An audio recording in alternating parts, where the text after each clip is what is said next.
Sunnahfollowers, protectors of the Sunnah. Sunnahfollowers, protectors of the Sunnah.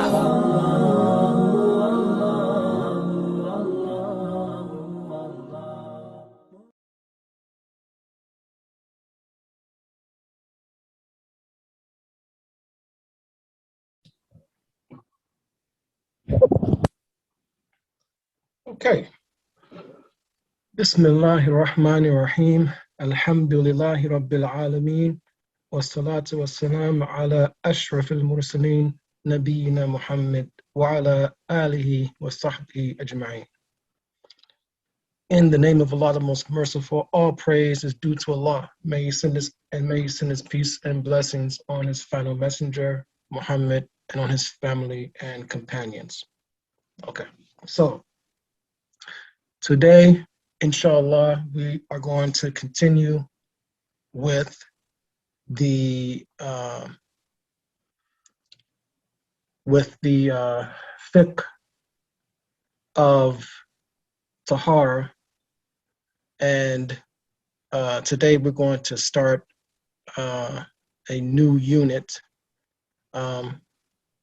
In the first unit, we learned about water and the different rulings concerning water, and also the vessels that the water is carried in, and all of the rulings concerning that as well.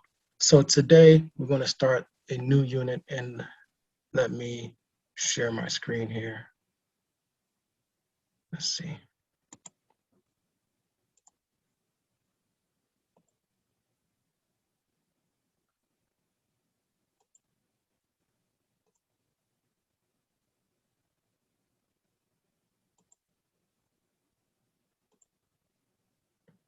Okay. So today we're going to start the unit of wudu, or ablution, and its rulings. Okay. So in this unit, we're going to cover using the bathroom and its proper etiquette, wudu and its rulings, wiping over the socks, leather socks and cloth socks, and ghusl, which is the complete bath. So we start with using the bathroom. Okay, qada'ul haja wa adabiha. So the first thing we learn in this unit is the terminology that we have to become familiar with when we learn about this important subject. So the first term that you need to learn is, if you don't know it already, al-istinja. Al-istinja. And this means removing the traces of what comes out of the front and back passages with water. Okay. And the second term we have to become familiar with is al-istijmar. Al-istijmar. And that is removing the traces of what comes out of the front and back passages after going to the bathroom with stones or what's like it. Basically dry things like toilet paper, cloth, or napkins. Okay, so those are the two most important terms for going to the bathroom. Okay, so it is the sunnah to use an odd number when doing al-istijmar, because the Prophet sallallahu alaihi wasallam said,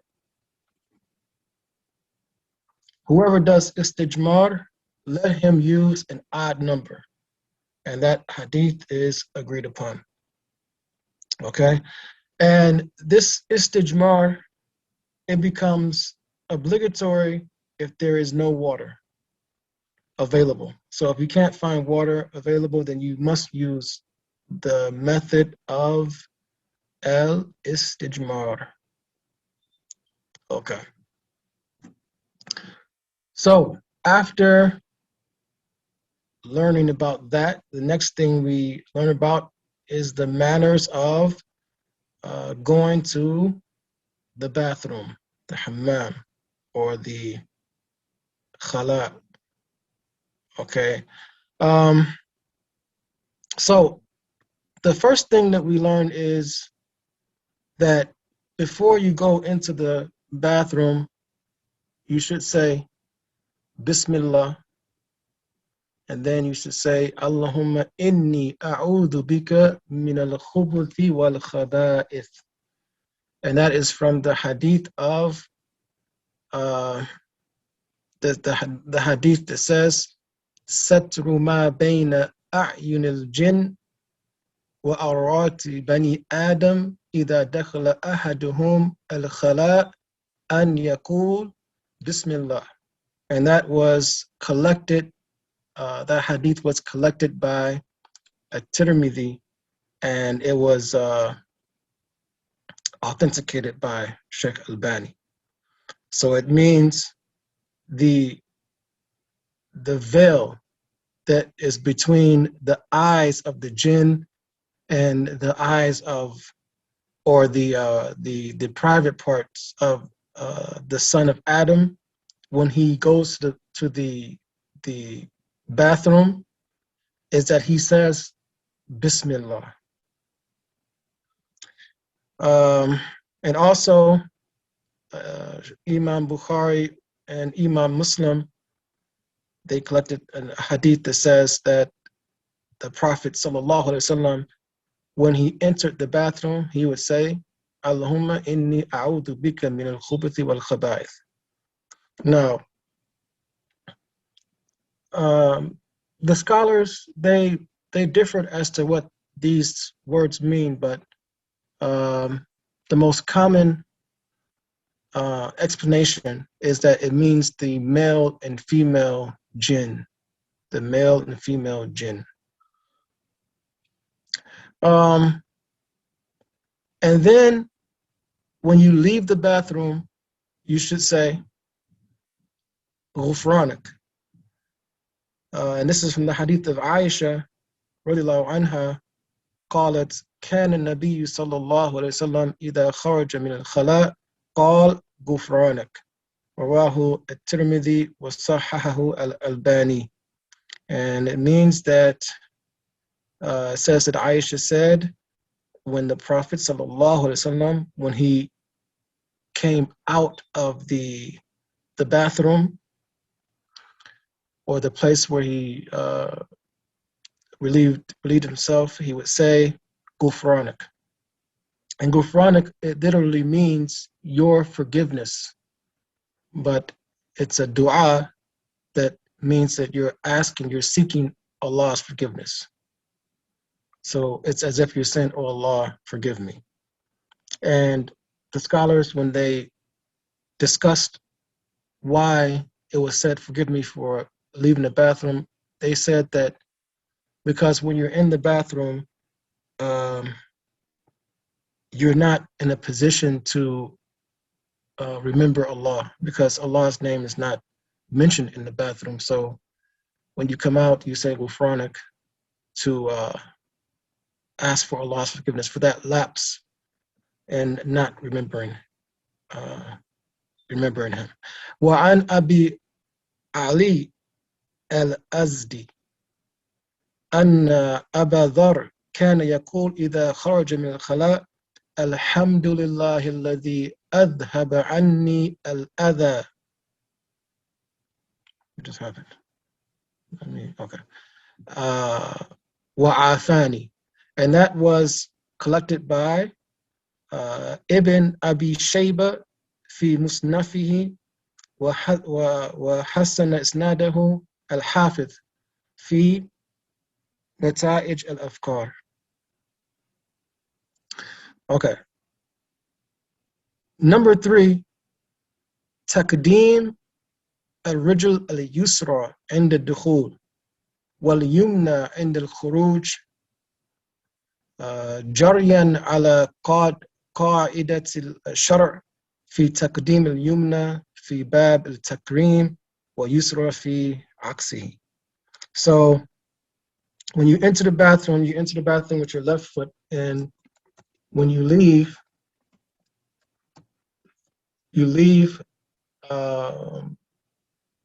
putting your right foot first.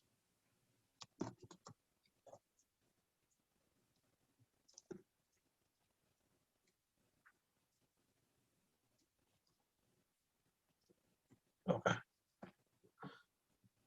And that is because in general, there's no hadith in particular that says this, but the scholar said that in general, anything that you do that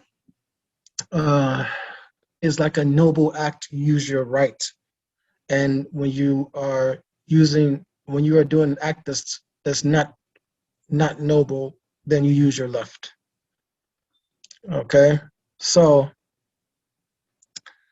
also it says for number four it says استعمال اليد اليسرى عند التبول وعند التنظيف لقول النبي صلى الله عليه وسلم إذا بال أحدكم فلا يمس ذكره بيمينه وإذا أتى الخلاء فلا يتمسح بيمينه متفق عليه. So number 4, it means to use your left hand when cleaning yourself. Okay.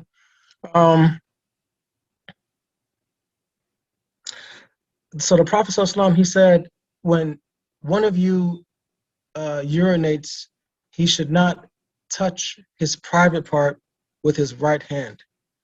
And when he goes to the bathroom, so he should not wipe himself with his right as well. Okay, so use your left hand when cleaning yourself and using the bathroom. You should not use your right hand to clean yourself.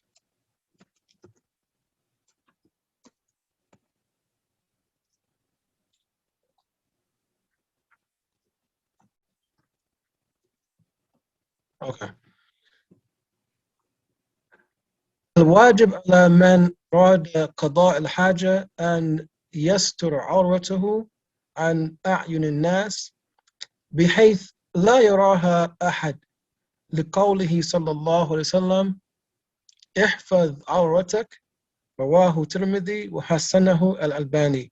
So also it says here, it is mandatory or obligatory that when someone wants to go to relieve himself, go to the bathroom, that he should cover his aura from the eyesight of people, so that no one sees him.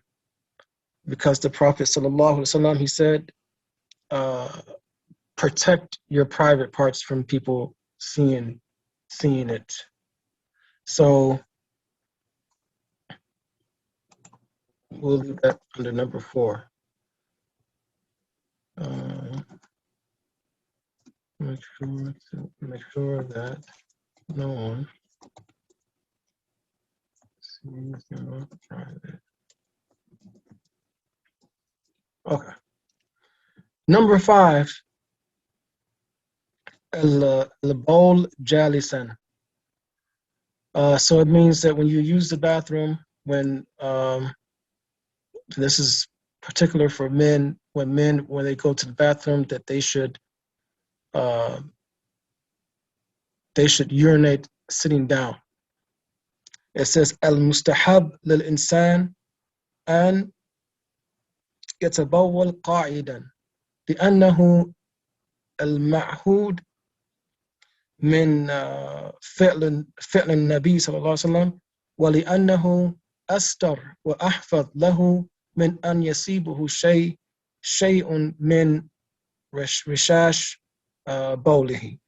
So it says that it is preferred that when you urinate, that you urinate sitting down, because this is the way of the Prophet ﷺ, and because it is more likely to cover yourself so no one sees you, and also it's safer, so that no urine like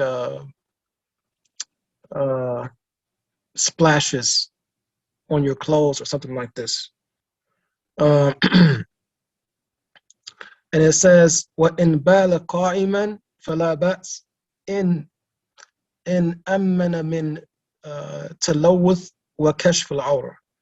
So it says, if you urinate standing up, there's no harm, there's no sin, if you make sure to keep yourself safe from having the urine splash back and contaminate your clothes, and also that you make sure that no one sees you. Okay, so number 5 will say urinate sitting down. Okay, make sure nothing splashing on your clothes, that no one sees you. Okay. All right. Now we're going to talk about ma yuhrimu fi'luhu ala man arada qada al-hajj. Now this is what is forbidden to do when you are going to the bathroom. يحرم البول أو الغائط في طريق أو في الظل أو في الحدائق العامة أو تحت الشجرة مثمرة أو موارد المياه وفي كل مكان يتأذى الناس فيه من ذلك. So what is forbidden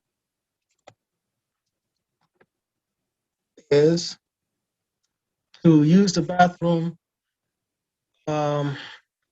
obviously in the path of people, or in the street, or in the shade where people will likely go to cool off from the sun, or in the general gardens, the common gardens of people, or under a tree that gives fruit, obviously because people will be going to that tree to get fruit from it, or the places of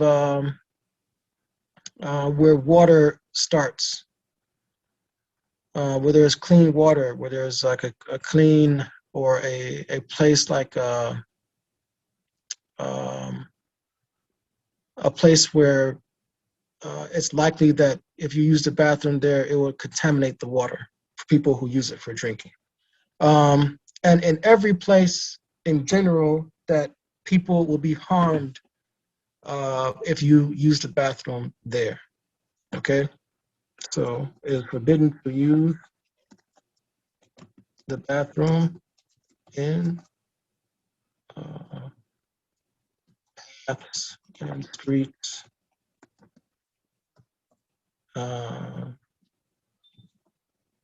under the shade, under a tree gives fruit,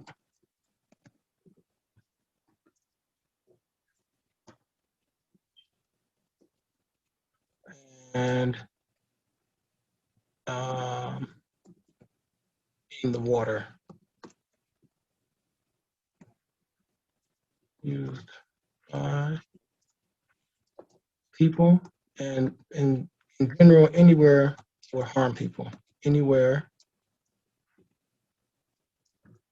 that would harm people. Okay.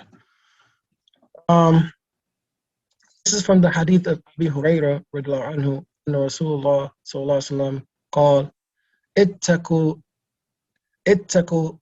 اللعانين اتقوا اللعانين قالوا وما لعنان يا رسول الله قال الذي يتخلى في طريق الناس أو في ظلهم. So he said, the Prophet ﷺ, he said, beware of al-la'anin. And then they asked him, they said, what is al-la'anan, O Rasulullah? And he said, that the one who uses the bathroom in the way or in the path of people or in their shade. And that is a hadith that was collected by Imam Muslim. Okay, so now we get to another important topic, and that is, what is the ruling of facing or putting your back to the Kaaba when you use the bathroom? Okay, so ruling of facing or putting your back to when using the bathroom. So it says the ruling here, لا يجوز استقبال القبلة ولا استدبارها حال قضاء الحاجة في صحراء بلا حائل لحديث أبي أيوب الأنصاري رضي الله عنه قال رسول الله صلى الله عليه وسلم إذا أتيتم الغائط فلا تستقبلوا القبلة ولا تستدبروها ولكن شرقوا أو غربوا متفق عليه. So Rasulullah, he said, never when you use the bathroom should you face the direction of the Qibla or give your back to the direction of the Qibla, but instead you should use the bathroom to the east or to the west. Okay, now it says here, أما إن كان في بنيان أو كان بينه وبين القبلة شيء يستره فلا بأس بذلك لحديث أبي عمر ابن عمر رضي الله عنه قال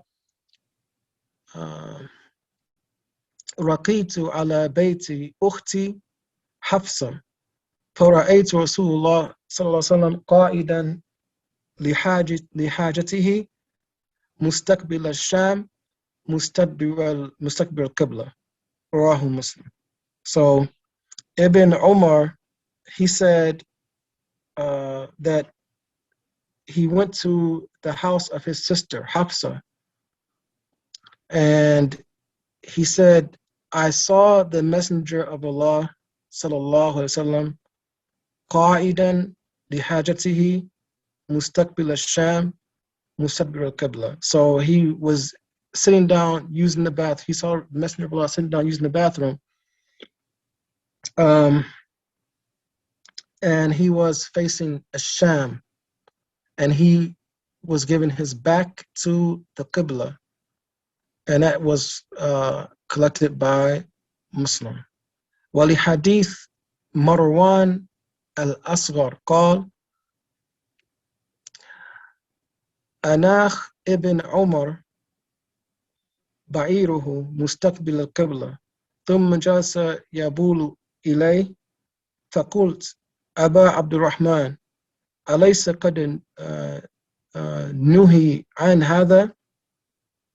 قال بلى إنما نهي عن هذا في القضاء أما إذا كان بينك وبين القبلة شيء يسترك فلا بأس. and that was collected by Abu Dawood and also at Wahasanahu, and Imam Nawawi said it's a good hadith, and so did Sheikh Albani. So it says that Marwan said that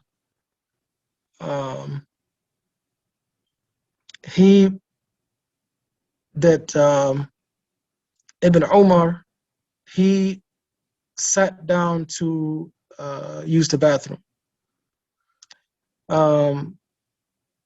So he asked him, he said, "Oh, Abu Abdurrahman, weren't we forbidden to do this?" And he said, "No." He said, "We were only forbidden to do this in the fil qada, in the open."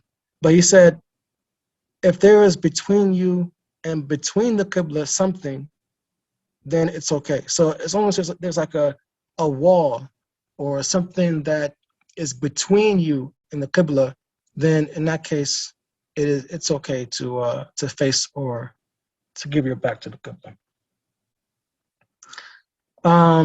والأفضل ترك ذلك حتى في البنيان وأن يراعي في بنيان المسلمين هذا الأمر. So it's best to, even if you're inside of a building, to not face the qibla or not to give your back to the qibla.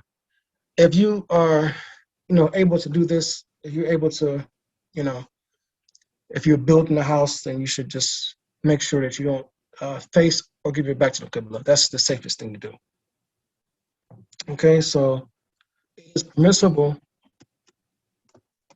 if there is a barrier between you and the qibla.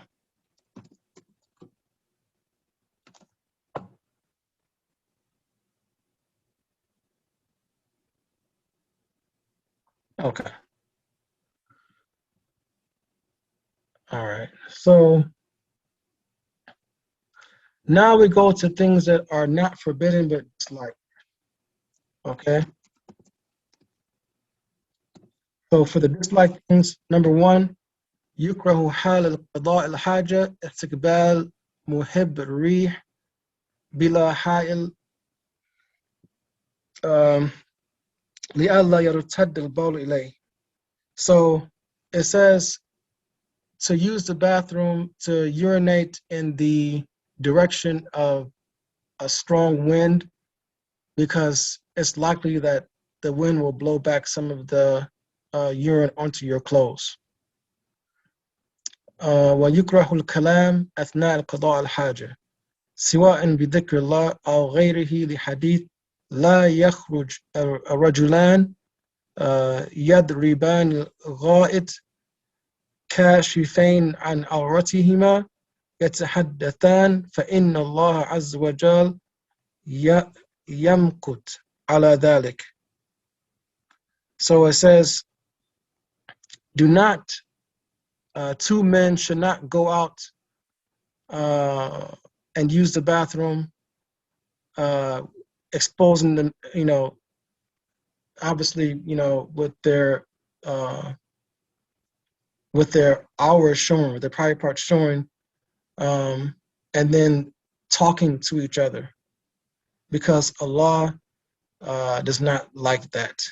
So it doesn't matter, even if it's with the remembrance of Allah, or if it's just talking to someone, you should not talk while you're using the bathroom. This hadith, it was collected by Abu Dawood, and Sheikh Albani said that it is an authentic hadith. والمقت وإن كان على جمع بين كشف العورة والتحدث إلا أنه يدل على أن هذه الأشياء بمفردها مذمومة. So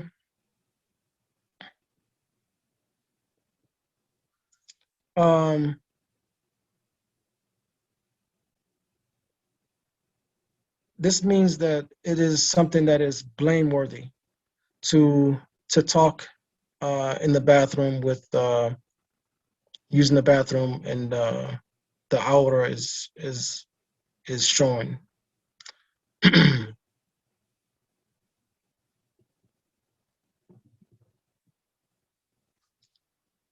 Okay, so using the bathroom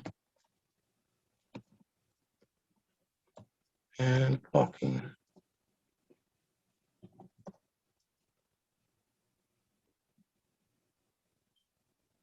And before that, we mentioned that to use the bathroom, the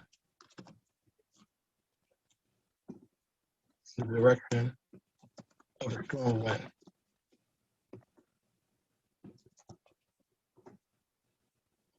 Or fear of urine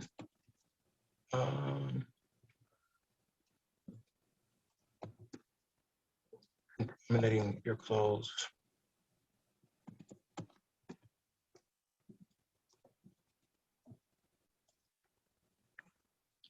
Okay.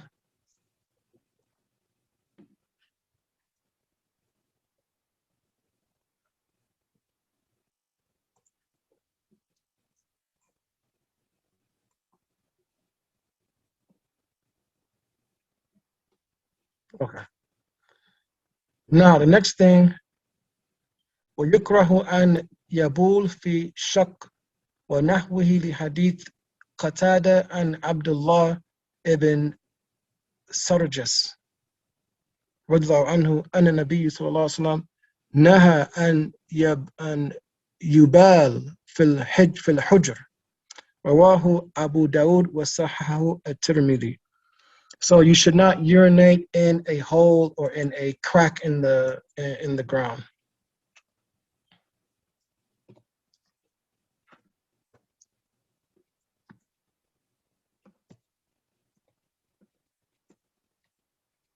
Because there's probably some animals who live there and you would harm them by doing that.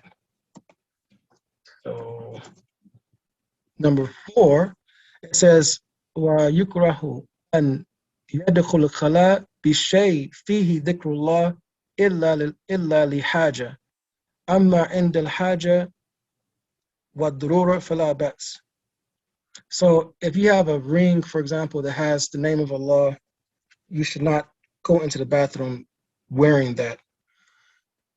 So that is disliked. But if it's necessary, so if you have some expensive, ring and you are afraid if you leave it outside, someone will pick it up and steal it, I guess, then it's not disliked in that case. But just to do it with no, like if you're at home, for example, you can easily take it off and put it on your dresser somewhere, then that's what you should do, not to go into the bathroom with something like that has the name of Allah on it. So number 4, to enter the bathroom with something that has the name of Allah on it.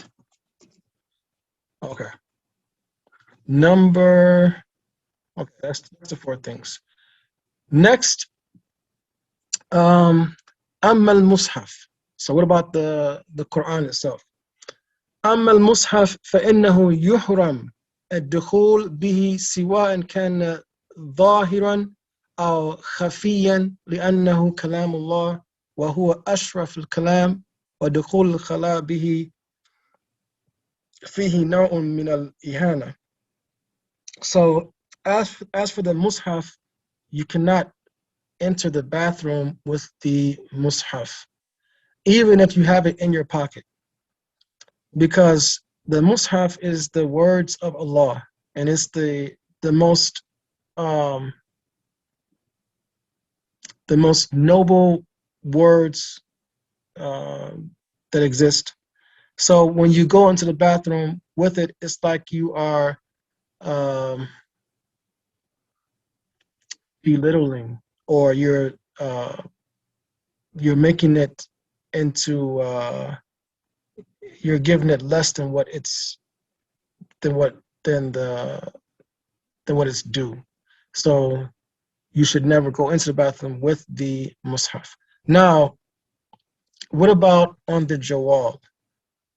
الأشرطة والأقراص التي سجل عليها قرآن ونحو ذلك لا تأخذ حكم المصحف بشرط أن تكون الآيات القرآنية غير ظاهرة على الشاشة. So if you have the mushaf on your phone, then it's okay to go into the bathroom because it doesn't take the same. It does not take the same ruling as the mushaf. However, you should not have the page of Quran displayed on the screen. So if you go into the bathroom, make sure that you don't have the page displayed on the screen. You should close it or turn the screen off, but you shouldn't have the screen lit up and the page of Quran is on it. Okay, so last thing we'll put is forbidden to go into the bathroom with a mushaf. And the mushaf, that is the Quran that is all Arabic, not the one that has the English translation. Okay. If it's on your phone, it's okay as long as it's not showing on the phone, on the screen. Okay. So with that,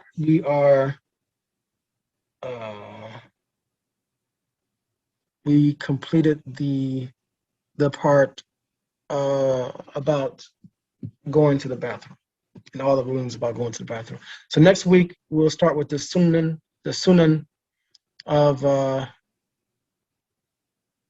of Tahara. Okay. So any questions on today's class?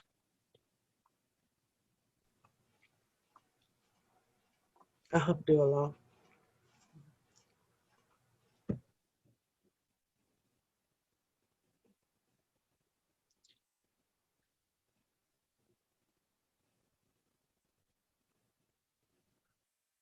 Any questions from Facebook? I have one question, sir. You said that we shouldn't go into the bathroom with the name of Allah on us. Like with me, I have a necklace that I keep on at all times, and I sometimes forget to take that off. Is that a problem? Yeah, so that is disliked. It's not haram, so inshallah you don't get a sin for it.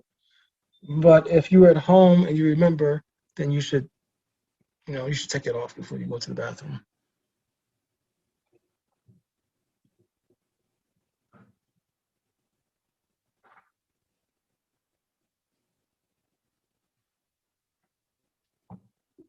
But good question though.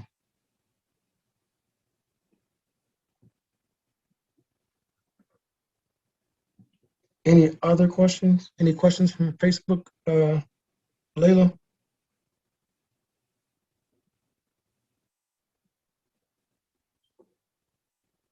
Assalamu alaikum. Wa alaikum assalam wa rahmatullahi. I didn't understand the part you were talking about with the back facing the Qibla. Can you explain that again? Yeah, so when you use the bathroom, you shouldn't be facing the Qibla, or your back, you shouldn't give your back to the Qibla. So basically you should be using the bathroom. For